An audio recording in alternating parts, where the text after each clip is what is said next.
동네마다 17대 1로 싸워서 이겼다는 등 전설 같은 이야기들이 있습니다. 아마 학창시절에 한 번쯤은 들어보신 이야기일 거예요. 흔히 사용하는 이 17대 1이라는 말이 무용담을 상징하는 말이기도 하고 남자들의 허세를 상징하는 말이기도 한 것 같아요. 도대체 27대 1이라는 말이 어디서 나온 말인지 궁금해서 찾아보니까 정확하게 언제 처음 쓰였는지 확실하진 않지만 아마 1997년에 정우성 씨와 임창정 씨가 나온 비트라는 영화에서 임창정 씨가 허세를 부리는 대사 중에 나온 말이 유행한 것 같다라고 합니다. 어쨌든 17대 1이라는 표현이 유행한 것에서 알 수 있듯이 사람들은 무용담을 참 좋아합니다. 자신의 무용담을 자랑하는 것도 좋아하고 그 과정에서 과장이 많이 들어가기도 해요. 뿐만 아니라 다른 사람의 무용담을 듣는 것도 참 좋아합니다. 전설적인 존재, 영웅을 만들어서 동경할 대상을 만드는 거죠. 영화나 드라마를 봐도 말도 안 되는 힘과 실력을 가진 주인공이 많이 등장하죠. 주인공의 압도적인 힘과 실력, 그리고 용맹함을 볼 때 사람들은 대리만족을 느끼고 또 희열을 느낍니다. 저희 아이들도 벌써부터 아이언맨이니 스파이더맨이니 볼트니 미니특공대니 하면서 영웅들을 굉장히 좋아하고 또 자기들이 영웅이 되고 싶어하고 마치 된 것처럼 그러다 정체성에 혼란이 오는 것이 아닌가 걱정될 정도로 영웅의 이름을 부르면서 영웅이 되고 싶어 합니다. 요즘에만 그런 것은 아닌 것 같아요. 중국의 역사를 배경으로 한 고전소설 삼국지 연의에서도 17대 1은 저리 가라 하는 무용담이 나옵니다. 상산 조자룡이 유비의 아들을 구하기 위해서 수천 명의 적진을 뚫고 혼자 돌파하는 아주 유명한 이야기가 있죠. 성경에서도 굉장한 무용담이 나오고 있습니다. 바로 오늘 본문에 나오는 사사 기드온과 300명이 미디안을 물리치는 이야기인데요. 300명이 무려 13만 5천 명을 상대했습니다. 17대 1 정도가 아니라 한 명이 450명을 상대해야 하는 450대 1의 상황이었어요. 그런데 그 300명이 14만 5천 명을 상대로 싸우는데 도망가던 미디안 사람이 15,000명밖에 남지 않는 엄청난 승리를 거둡니다. 사실 처음 모인 이스라엘 군대는 32,000명이었어요. 그런데 하나님께서는 두 차례에 걸쳐서 사람들을 돌아가게 하십니다. 처음에 두려워 떠는 자는 돌아가라 하시니까 32,000명 중에 22,000명이 돌아가고 10,000명만 남습니다. 그리고 남은 10,000명 중에 물을 마신 모습을 구별하셔서 물을 손으로 떠서 핥아먹는 300명만 남기고 무릎을 꿇고 물을 먹는 나머지 모든 사람들은 또 집으로 돌아가게 하셨어요. 그리고 이 남은 300명이 어떻게 싸우느냐면 무기를 드는 것이 아니라 나팔과 항아리를 들고 그리고 항아리 안에는 횃불을 넣고 나아갑니다. 그리고 밤에 미디안 진영으로 몰래 잠입해서 한꺼번에 나팔을 불면서 항아리를 부수고 소리를 치니까 미디안 사람들이 놀라서 서로 싸우다가 대부분이 죽게 되는 기적적인 승리를 경험하게 됩니다. 이 450대 1의 싸움에서 우리가 특별히 주목해야 하는 것은 무엇일까요? 첫 번째는 300명이 용사가 아니었다는 점입니다. 우리는 이 이야기를 보통 기드온과 300명의 용사들이라고 부릅니다. 저희 집에 있는 어린이 성경 동화를 찾아보니까 그 책도 제목이 딱 기드온과 300명의 용사들이더라고요. 하나님께서 기드온을 큰 용사라고 부르시기는 하지만 300명을 용사라고 부르신 적은 없습니다. 본문을 보면요. 용사라는 말이 없이 그냥 300명이라고 말씀해요. 그런데 왜 우리는 자연스럽게 이 300명이 용사라고 생각하고 용사라고 부르고 있었을까요? 왜냐하면 우리는 무용담을 좋아하거든요. 엄청난 힘과 능력을 그리고 용맹함을 가진 영웅들이 기적적인 승리를 거두는 것에 희열을 느끼거든요. 그리고 보통 세상에 이야기들은 다 그렇잖아요. 그래서 우리는 당연히 이 300명도 뛰어난 용사일 것이라고 생각했던 겁니다. 이런 해석이 있기는 해요. 손으로 물을 떠서 마시는 300명은 무기를 놓지 않았던 것이다. 전투태세를 갖춘 상태로 물을 마신 사람들이기 때문에 뽑힌 것이고, 그래서 이 사람들은 굉장히 뛰어난 사람들이었다라고 해석하기도 합니다. 그리고 반대로 무릎을 꿇고 물을 마신 사람들은 무기를 다 내려놓고 무방비 상태로 물을 마셨기 때문에 하나님께서 돌아가게 하신 것이다 라고 해석을 하는 거죠. 그런데 조금은 무리가 있는 해석인 것 같아요. 본문에서는 무기나 전투태세에 대한 언급은 전혀 없고요. 그들의 힘과 능력, 또 용맹함을 드러내는 모습도 전혀 없습니다. 심지어 싸울 때도요, 그들의 용맹함으로 진짜 싸움을 싸우는 전투를 하는 것이 아니라 나팔을 불고 항아리를 깨면서 소리를 지르는 것이 전부입니다. 하나님께서는 용맹하게 싸울 정의 용사를 뽑으신 것이 아니었던 거예요. 그러니까 우리는 이 450대 1의 무용담을 일반적인 세상의 무용담과는 다른 시각으로 바라봐야 해요. 이 450대 1의 싸움은 엄청난 힘과 능력과 용맹함을 가진 영웅을 만들고자 하는 그런 이야기가 아닙니다. 그럼 왜 굳이 하나님은 300명을 뽑으셔서 450대 1로 싸우게 하셔서 기적적으로 승리하게 하셨을까요? 본문 2절을 다시 한번 같이 읽어볼까요? 여호와께서 기드온에게 이르시되 내가 그들의 손에 미디안 사람을 넘겨주지 아니하리니 이는 이스라엘이 나를 거슬러 스스로 자랑하기를 내 손이 나를 구원하였다 할까 함이니라. 이스라엘이 나를 거슬러 스스로 자랑하기를 내 손이 나를 구원하였다 할까 함이니라. 32,000명이라는 많은 숫자가 그들 스스로의 능력으로 승리했다고 생각하게 할까봐, 자신들이 구원을 받은 것이 자신의 능력 때문이라고 생각할까봐 하나님께서는 300명만 남기신 겁니다. 승리의 능력이 오직 하나님께 있음을 드러내기 위해서, 구원이 오직 하나님께 달린 것이라는 것, 오직 하나님이 주시는 것이라는 것을 알게 하기 위해서였어요. 그러니까 300명을 뛰어난 용사로 하나님께서 뽑으셨을까요? 그렇지 않을 겁니다. 아주 평범한 사람들, 450대 1의 싸움에서 절대 이길 수 없는 사람들을 뽑으셔서 이 승리가 오직 하나님께 달린 것이었음을, 하나님께서 주시는 것임을 알게 하신 겁니다. 사실 32,000명도 객관적으로 보면 많은 숫자는 아니었어요. 미디안 군대는 13만 5천 명인데요. 32,000명이 다 나가서 싸워도 이미 4대 1의 싸움이었어요. 32,000명이 13만 5천 명을 이겨도 대단한 일이고 하나님이 승리를 주셨다고 생각할 것 같은데, 하나님께서는 이 32,000명도 많다 하시고 심지어 한 차례 사람들을 돌려보내고 남은 10,000명도 너무 많다고 하셨습니다.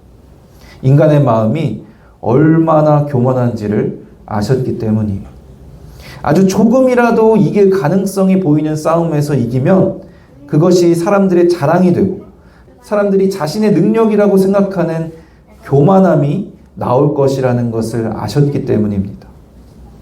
우리는 인간의 능력에 초점을 두고 무용담을 좋아해요. 그리고 나도 영웅이 되고 싶어 합니다. 그러나 성경은요, 오직 하나님께 초점이 있습니다. 사람의 능력과 내가 영웅이 되는 것이 중요한 것이 아니에요.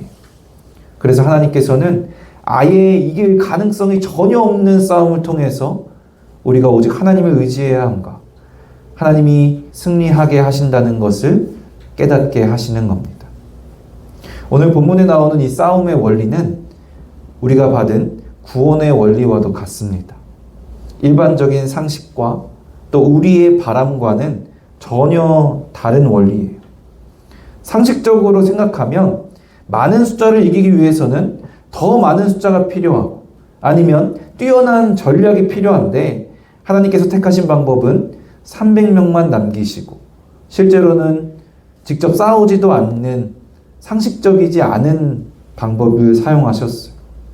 그리고 우리는 300명이 아주 뛰어난 용사여서 엄청난 능력으로 승리하는 것을 기대하지만 300명은 그저 평범한 사람들이었고 우리가 생각하는, 우리가 기대하는 그런 영웅이 아니었습니다.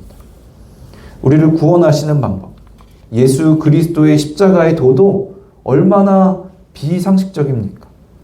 고린도전서 1장 18절 같이 읽어볼까요? 십자가의 도가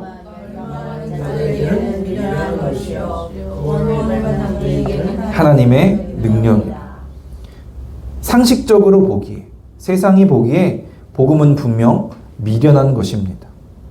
그리고 우리는 우리가 뛰어난 사람이 되고 정말 훌륭한 모습으로 마치 영웅과 같은 존재가 돼서 승리를 우리가 쟁취하거나 구원을 받을 만한 자격을 갖추기를 기대하지만요, 구원의 원리는 우리의 기대와도 전혀 다릅니다. 27절에서 29절도 같이 한번 읽어볼까요? 하나님께서 세상의 미련한 것들을 택하사 지혜 있는 자들을 부끄럽게 하시려고 세상의 약한 것들을 택하사 강한 것들을 부끄럽게 하려 하시며 하나님께서 세상의 천한 것들과 멸시받는 것들과 없는 것들을 택하사 있는 것들을 패하려 하시나니 이는 아무 육체도 하나님 앞에서 자랑하지 못하게 하려 하심이라. 믿음이 좋으면 세상에서 성공한다고 누가 그랬나요? 왜 교회에서는 자꾸 세상에서의 성공을 얘기하는 걸까요? 하나님께서는 세상의 미련한 것들을 택하셨습니다. 약한 것들을 택하셨어요. 천한 것들과 멸시받는 것들을 택하셨습니다. 왜? 하나님 앞에서 자랑하지 못하게 하려 하심이라.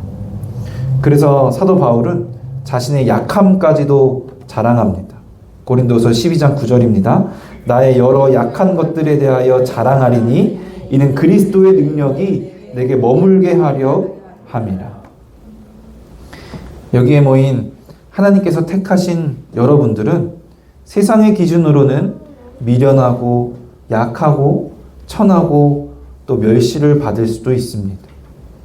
여러분의 미련함과 약함과 천함과 멸시받음을 오히려 자랑하시기를 바랍니다. 미련함과 약함과 천함과 멸시받음의 그곳에 바로 그리스도의 능력이 있고 그래서 우리가 약한 그때에 강하기 때문입니다.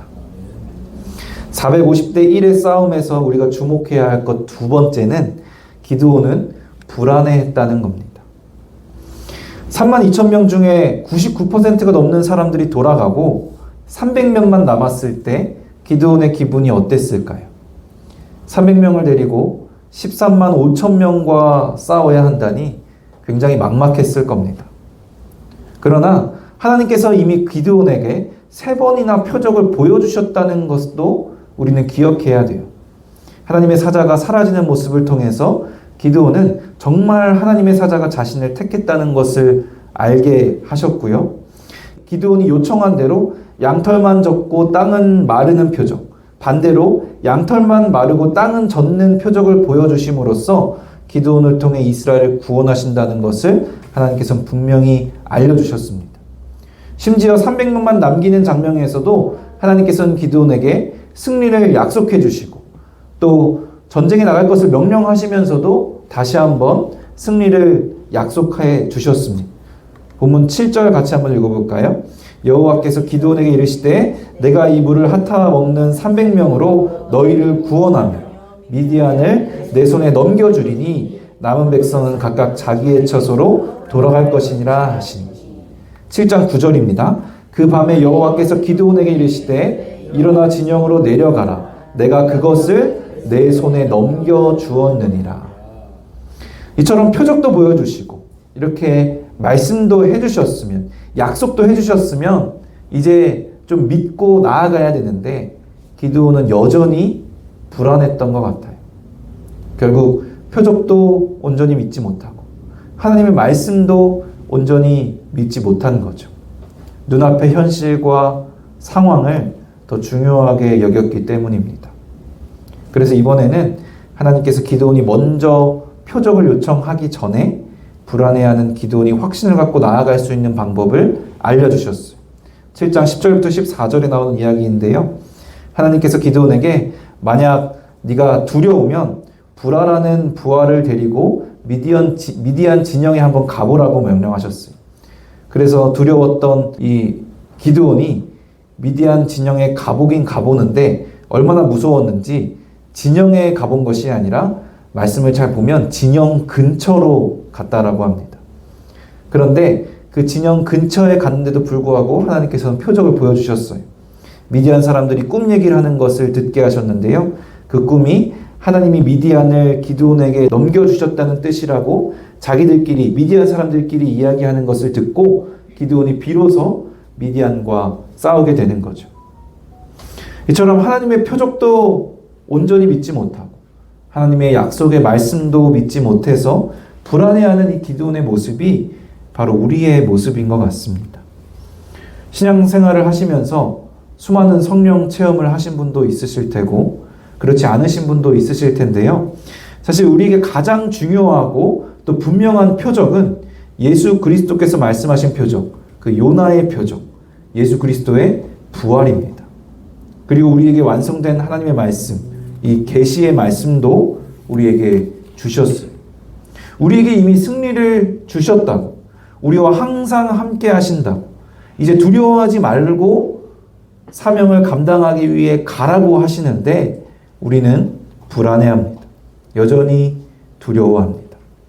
표적과 말씀보다 눈앞의 현실과 상황이 우리에게 더 크게 보이기 때문입니다. 물론 기드온이 그랬던 것처럼 우리도 불안해하고 두려워할 수 있는 상황이에요. 아까 말씀드렸듯이 우리는 세상에서 굉장히 약한 자들이잖아요. 그럼에도 불구하고 현실과 상황을 보는 것이 아니라 하나님의 말씀을 의지하는 믿음이 우리에게 있어야 합니다. 그러나 우리의 믿음이 때로 연약할 때에도 기드온에게 하셨던 것처럼 우리 연약함을 잘 아시는 주님께서 우리가 확신을 갖고 또 맡겨주신 사명을 감당할 수 있도록 그때그때 인도해 주실 것 또한 믿습니다. 450대 1의 싸움에서 우리가 주목해야 할 것 세 번째는 점점 기드온이 드러난다는 겁니다. 첫 번째와 두 번째에서 우리는 사람의 능력이 아니라 오직 하나님의 능력이 중요하다는 것, 그리고 기드온은 그저 불안해하고 있는 연약한 존재일 뿐이라는 것을 배웠습니다. 그러니까 세상 무용담과 달리 사람의 영웅담이 아니라 하나님이 주인공이신 이야기인데 이상하게 이야기가 전개되면 전개될수록 점점 기드온이 드러납니다. 7장 17절과 18절 같이 읽어볼까요? 너희는 나만 보고 내가 하는 대로 하되 내가 그 진영 근처에 이르러서 내가 하는 대로 너희도 그리하여 나와 나를 따르는 자가 다 나팔을 불거든 너희도 모든 진영 주위에서 나팔을 불며 이르기를 여호와를 위하라 기드온을 위하라 하라 하니라. 이게 하나님께서 하시는 말씀이 아니에요. 기드온이 300명에게 명령하는 말입니다. 그런데 이상하리만큼 내가 하는 대로 따라하라고 나를 강조하고 있어요. 그리고 마지막에는 하나님을 위하라 라는 군호 뒤에 기드온을 위하라 라는 군호도 덧붙이고 있어요. 오직 하나님의 능력으로 주시는 승리인데 그 승리 가운데서 하나님의 영광을 조금씩 가로채고자 하는 기드온의 죄악의 씨앗, 교만의 모습이 보이기 시작하는 것 같습니다. 다음 주에 자세히 다루게 될 내용일 텐데요.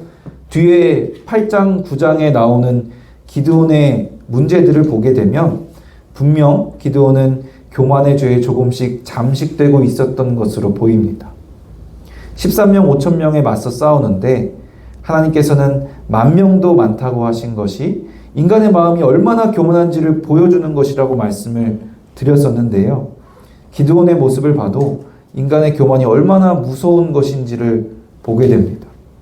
믿지 못하고 불안해하는 자기를 위해서 하나님께서 그렇게 표적을 보여주셨는데 하나님께서 계속해서 승리를 약속해 주시고 격려해 주시며 인도해 주셨는데 오직 하나님께 승리가 달려있다는 것을 알려주셨는데 오직 하나님을 드러내고 자랑하고 하나님께 영광을 돌리는 것이 아니라 은근슬쩍 자기의 무용담, 자기의 영광도 조금씩 끼워넣고 있는 거예요.